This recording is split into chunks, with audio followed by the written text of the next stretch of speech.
11ই March আজ থেকে 253 বছর আগে এই মায়ের প্রতিষ্ঠা করেন। তাহলে কোন নন্দকুমার গো? সেই নন্দকুমার, যে নন্দকুমারকে ভারতবর্ষের বুকে প্রথম ফাঁসি দেওয়া হয় 1775 খ্রিস্টাব্দের 5ই আগস্ট কলকাতার হেস্টিংসে। তখন কলকাতার জাস্ট এতটুকু, সুতানাটি, গোবিন্দপুর আর কলকাতা 3টে গ্রাম, মাত্র 10,000 লোক। অধিকাংশই অধিবাসী। ওই অন্যায়ভাবে ফাঁসি দেওয়ার জন্যে ব্রিটিশ সরকারকে ধিক্কার দিয়েছিলেন। অনেকে বা গঙ্গা জলে স্নান করে বাড়ি ছেড়ে পালিয়ে গেছেন। প্রমাণ উত্তর পাড়ার সেনবাড়িটা আজও কিন্তু লক করা আছে।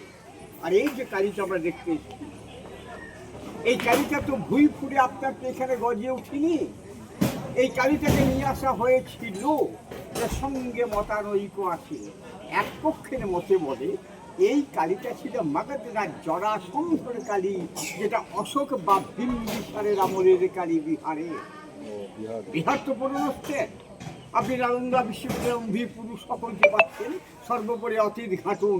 অতীতে আমাদের ভারতবর্ষ ছিল অঙ্গ বঙ্গ কলিঙ্গ, অর্থাৎ বাংলা, বিহার, উড়িষ্যা।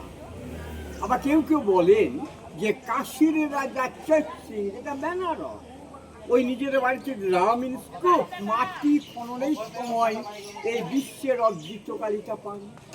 এটা তো একো মা দ্বিতীয়াম, এক এবং অদ্বিত বিগ্রহ, যেটা বিশ্ব ব্রহ্মাণ্ডে আপনারা এই ধরনের কালী কোথাও পাবেন না।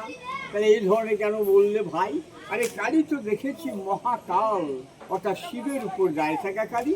লক্ষ্য করেছেন এইখানে সাপের উপরে যোগাসনে বসে থাকা কালী। আপনারা তো দেখেছেন 4খানা হাত বিশিষ্ট কালী। এইখানে গিয়ে দেখে এলেন 2খানা হাত বিশিষ্ট কালী। আমি যদি জিজ্ঞাসা করি বলো তো মা 4খানা হাতের মানে কি, হয়তো উত্তর আমি পাবো না। ওই যে পূজারি, আমি কাউকে পুরোহিত বলি না গো, কারণ তোমার হিত বা মঙ্গলের জন্য আমার জন্ম হয়নি। জন্মটা হয়েছিল উজ্জয়িনীতে পাটলিপুত্রে। আমি কিন্তু ওই চাল কলা কাপড় গামছা সোনা দানা খাওয়ার জন্যে এই পশ্চিম বাংলার বুকে এসেছি। আমি পূজারি। সেই পূজারি যখন সংকল্প করেন, তখন যদি উচ্চারণ করেন যে চতুর্বর্গ ফলপ্রাপ্তি কামনার্থে যৎকিঞ্চিৎ ভোগং পূজন মহং করিষ্যামি আমি, অর্থাৎ 4খানা হাতে 4খানা বর্গ ফল দান করছে। কি? এটা ধর্ম, অর্থ, কাম, মোক্ষ। ধর্মও করা যায়, ছুটে এসছে এখানে বাবা। হ্যাঁ, এখানে আসতে গেলে অর্থ চাই। গাড়ি ভাড়া দিয়েছো, কারো একটা সংসার করেছো, বংশ মর্যাদাকে টিকে রাখার জন্যে। তাই লাস্টে তোমাকে মুক্তি পেতে হবে, সেই জন্য 4খানা হাত। তা কাশীর রাজা চৈত সিং অস্থায়ী একটা মন্দির তৈরি করে পুজো করতে লাগলেন। কান্তপদ্মার, যেটা কান্তমদি ব্রিটিশের পেটুয়া, যার বাড়ি বহরমপুর, ও কিন্তু মাননীয় লর্ড ওয়ারেন হেস্টিংসকে খবর দিয়ে দিলেন যে হ্যাঁ, কাশী রাজা চৈত সিংয়ের বাড়িতে একটা কষ্টি পাথরের মূর্তি আছে, যার দাম কয়েক হাজার কোটি টাকা। হেস্টিংস এটাকে লুট করে নদীপথের ইংল্যান্ডের মিউজিয়ামে নিয়ে চলে যাচ্ছিলেন। ওই যে কলকাতার বিডন স্ট্রিটের ঘাট, যেটা বর্তমানে নিমতলা ঘাট গো, পূর্বে নাম ছিল বাঁশতলা ঘাট। মহারাজ নন্দকুমার সিরাজউদ্দৌলার পতনের পরে মির্জাপুরের আমার যখন দেওয়ান, তখন এটা কলকাতার বিডন স্ট্রিটের ঘাটে ধরে নদীপথে এখানে পাঠিয়ে দিলেন। প্রশ্ন করুন ভাই, কলকাতার মতো সেন্টার কমিউনিকেশন থাকতে এই পাড়াগ্রামে পাঠালেন কেন? কারণ কিন্তু দুটো। প্রথমত কারণ ব্রিটিশদের চোখ আড়াল করার জন্য প্রত্যন্ত গ্রাম বাংলাতে ফেললেন। বিশাল জঙ্গল ছিল, বাঘ ভাল্লুক বাস করত, গোপনীয় স্থান। ব্রিটিশ আকালিপুর গ্রাম চিনত না। তারা দিল্লি, কলকাতা, বোম্বাই, মাদ্রাস ইত্যাদি বড় বড় শহরকে চিনতেন। আর একটা কারণ, ওই নন্দকুমারে যার ফাঁসি হয়েছিল, ওনার বাড়ি এই পাশের গ্রাম ভদ্রপুর। এটা ভদ্রপুর পাঠিয়ে দিলেন। কিন্তু মাঝি মোল্লারা এটাকে ভদ্রপুরে আটকাতে পারেনি। হয়তো মায়ের ইচ্ছে জাগিনি।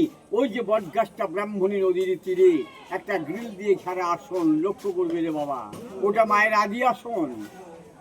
1772 বাংলায় 1178 11ই মাঘ, আজ থেকে 253 বছর আগে মাকে নদীপথে নিয়ে এসে ওই আসনে প্রথম নামিয়েছিলেন।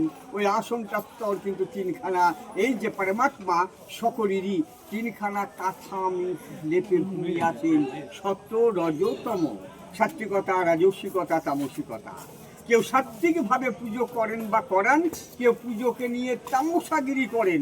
আমি কাউকে কম্পেয়ার করব না, নিজেকেই বলি সরস্বতী পুজোর দুখানে বেশি সম্ভব নয়, 3.5 ঘন্টা করে লাগে। আমি কিন্তু অর্থের লোভে 18-20-30 খান করে পুজো করছি, তামসাগিরি। কেউ বা রাজধানীর মতো সেবা করান, তার জন্য 2 শ্রেণীর পুরোহিত। আগে যে ব্যাখ্যা দিলাম, বিশ্বে কেউ পুরোহিত নাই। তোমার হিত বা মঙ্গলের জন্য আমার জন্ম হয়নি, হয়েছিল উজ্জ্বলিতে পাটলিপুত্রে। আমি চাল কলা কাপড় গামছা সোনা দানা খাবার জন্য পশ্চিমবাংলা বুকে এসেছি, আমি পূজারি। তা ওখান থেকে এখান পর্যন্ত এই মাকে 108 পাঁচ স্টেপ বাই স্টেপ এনেছিলেন, 108টা বলি দিয়েছিলেন। দশ মেষ ছাড় চালকুণ্ড ইক্ষু পায়রা, কথিত আছে একটা নরবলি 1772। মেলা থেকে ধরে নিয়ে একটা বাচ্চা ছেলের বলি। ওই ছেলের মা যখন জানতে পারলো যে আমার সন্তানকে বলিদান দেওয়া হয়েছে, উনি কান্নাকাটি করে পড়লেন। দেখা যাচ্ছে সেই সন্তান জীবন্ত অবস্থায় নদীর ঘাটতে উঠে আসছে। প্রবাদ বাক্য তর্কে যাব না, চর্মচক্ষু দিয়ে আমি কিন্তু দেখিনি। বাপ কর্তা বাবার কাছ থেকে শোনা কথা। আরে মা নাকি নৈশনীরা করতে রাত্রে ঘুরে বেড়াতেন, চোর কাটাটা কাপড়ে লেগে থাকতে, এটাও আমার বাপ কর্তা বাবার কাছ থেকে শোনা কথা। আর এই যে মন্দিরটা, এটা অষ্টকোণ আকৃতি, জিজ্ঞাসা করবে না ভাই 8টা কোণ কেন। এই যে মূলাধার পৃথিবী, 4খানা পদ্মের পাপড়ি আছে। বাস করছেন কে? ব্রহ্মা বিষ্ণু সরস্বতী হেরম্ব। হেরম্ব কি রাক্ষসী না গণেশ? প্রণাম মন্ত্র নাও, পেয়ে যাবে দেখবে একদন্তং। গণেশের একটা দাঁত বড়, 8 দাঁত পরশুরাম কুঠার দিয়ে কেটেছিলেন, সেই দাঁত দিয়ে কিন্তু মহাভারত লেখা হয়েছিল। তাই বলছেন একদন্তং মহাকায় লম্বৌদরম। লম্বা উদর মানে পেটে, গজাননম। গজ শব্দ অর্থ হচ্ছে হাতি, আনন্দ মানে মুখ। বিঘ্ন নাশকারং দেবম হেরম্বম প্রদম্বম। হেরম্ব হচ্ছে গণেশ। সেই মূলাধার থেকে 2 আঙুল উপরে, স্বাধিষ্ঠানের 2 আঙুল নিচে যে জনিপদ্ম বা পদ্মকমল আছে, ওই জায়গাটি কুলকুণ্ডলিনী। কেচর মতো 2.5 চিপ পাত্রায় দাত্তপুচ্ছ মুখে সুষমার দাঁতটাকে রুদ্ধ করে নির্মুখী হয়ে ঘুমাচ্ছেন, জাগাতে পারছি না। তা ওখান থেকে এখান পর্যন্ত 108 পা। মোষ মেষ সাড়ে চালকুণ্ড ইক্ষু পায়রা, কথিত আছে একটা নরবলি। আর এটা হচ্ছে স্বাধিষ্ঠান মণিপুর। এখানে হচ্ছে 8খানা পদ্মের পাপড়ি আছে। সে অষ্টদল পদ্মের পরিমা যোগাসনে বসে আছেন। এটা এক রাত্রিতে ইনকমপ্লিট অবস্থায় মহারাজ নন্দকুমারের ছেলে গুরুদাস রয় 1772 সালে প্রতিষ্ঠা করেছিলেন। যে নন্দকুমারকে 1775 খ্রিস্টাব্দে 5ই আগস্ট কলকাতার হেস্টিংসে ভগৎ সিংয়ের আগে প্রথম ফাঁসি হয়েছিল, তারই ছেলে গুরুদাস রায় এটা প্রতিষ্ঠা করেছিলেন। এবার দেখো কালী, কালী তেমন কিছু নয় না। কালকে কলম করে এসছেন যিনি, তিনি কালী। কালকের তো মহাকাল, মহাকালকের তো শিব। তাই শিবের একটা বিশেষ পাওয়ার বা সত্য আদারস নট। আমরা এক বাক্যে জানি যে কালী বিভিন্ন রকমের হয়। সবই তো সাধকদের হিত বা মঙ্গলার্থে ব্রহ্মের যে কোনো একটা রূপ। সাধকানাং হিতার্থায় ব্রহ্মেন রূপকল্পনা। ওই যে মহাকাল, সেই মহাকালীর উপর মায়ের যখন দক্ষিণ পাটা থাকে, আমরা সবাই দেখি দক্ষিণা কালী। কারালহবদিনেং ঘোর মুক্তকে সেই চতুর্ভুজাম। সেই কালীর হাত দেখেছি 4খানা। ওই 4খানা হাতের মানে তো আগেই বললাম, ধর্ম অর্থ কাম মোক্ষ। আর ওই মহাকালীর উপর বাম পাটা থাকে রাখি বামাকালী। শ্যামবর্ণা রং হলে শ্যামাকালী, ছেলে করে থাকলে গোষ্ঠকালী। এই কালী কিন্তু গুহ্য, একান্ত গোপনীয়তা হতযোগ, গুহ্য তত্ত্ব যেটা আমরা গোপন কালী বলি। অর্থাৎ এই যে কুলকুণ্ডলিনী সবারই, শুধু আমাদের নয়, প্রতিটা মেরুদণ্ড প্রাণীরই আছে। কিন্তু কোথায় আছে জানি না, জানার চেষ্টাও করি না। থাকো আমরা জানি আমাদের দেহে কটা দ্বার, কটা চক্র, সব জনতা কিন্তু ফলওয়ারা নয়। আমার দেহে বহিরাঙ্গে আছে 9 দ্বার, 2টো নাকের ফুটো, 2টো চোখ, 2টো কান, একটা মুখ, একটা লিঙ্গমূল, একটা পায়ু ছিদ্র, অন্তরঙ্গে 6টা। মূলাধার, স্বাধিষ্ঠান মণিপুর, অনাহত বিশুদ্ধা দ্বিদল, সাহস্যা শিষ্যাদল। দ্বিদল মানে আজ্ঞাচক্র, দেবাদিদেব মহাদেব তারাকালী দুর্গাত্যাদি। আর ওই যে বাবা কুলকুণ্ডলিনী, আগেই বললাম মূলাধার স্বাধিষ্ঠানের মাঝখানে। তা কারাটার মধ্যে কি দেখবে? বসন করানো অবস্থায়, যে বসনটা যখন তোলা যাবে তখন কিন্তু আমরা মাতৃ দর্শন করবো, মা সাপের উপর বসে আসবে। তাহলে এই যে সাপটা আমরা দেখতে পাচ্ছি, এটা সাপ নয়, এটা আমাদের দেহের কুলকুণ্ডলিনী শক্তির প্রতীক। তা কালটার মধ্যে কি দেখবো? চতুর্দিক না দুখানা ব্যক্তিতাম, অর্থাৎ চারিদিকেই সাপের ফনায় বিশ্রাম করে আছেন যিনি। মাথাটায় লক্ষ্য করেছি কিনা জানি না, মাথায় গিয়ে দেখো সহস্র ফনার সঙ্গে চাঙ্গা মানাম চাঙ্গি শির সহু পড়ি। ওই শিরের উপরটা লক্ষ্য করবে, দেখবে 1000 সাপের ফনার মুকুট বা চূড়া কেন হলো যাচ্ছে পরে। আদারওয়াইজ কান দুটো লক্ষ্য করো, কানে গিয়ে দেখো দুটো বাচ্চা ছেলের দুল, মা প্রসবিনী সন্তানে বাৎসলা, সেটা কিন্তু প্রমাণ করা ছিল ওই কান দিয়ে সন্তান প্রসব করে। হ্যাঁ গো, কান দিয়ে সন্তান হয়। কর্ণের তো জন্ম হয়েছিল কুন্তির কান দিয়ে কানির পুত্র, মধুকৈটবে জন্ম হয়েছিল বিষ্ণুর কর্ণের ময়লা দিয়ে, জাহ্নবীর উরুবা জাং দিয়ে, গণেশের দুর্গার দেহের ময়লা দিয়ে, কুশের কুশঘাত দিয়ে, ব্রহ্মার বিষ্ণুর নাভিকুণ্ড দিয়ে, অন্ধাসুরের জন্ম হয়েছিল শিব ও দুর্গা ঘাম দিয়ে, জলন্ধরের জন্ম হয়েছিল শিবের ক্রোধ থেকে, নন্দীভিঙ্গি জন্ম হয় শিবের জটা থেকে। কীভাবে হল? ওটা যদি হয়ে থাকে কাম দিয়ে সন্তান হওয়াটাও বাস্তব।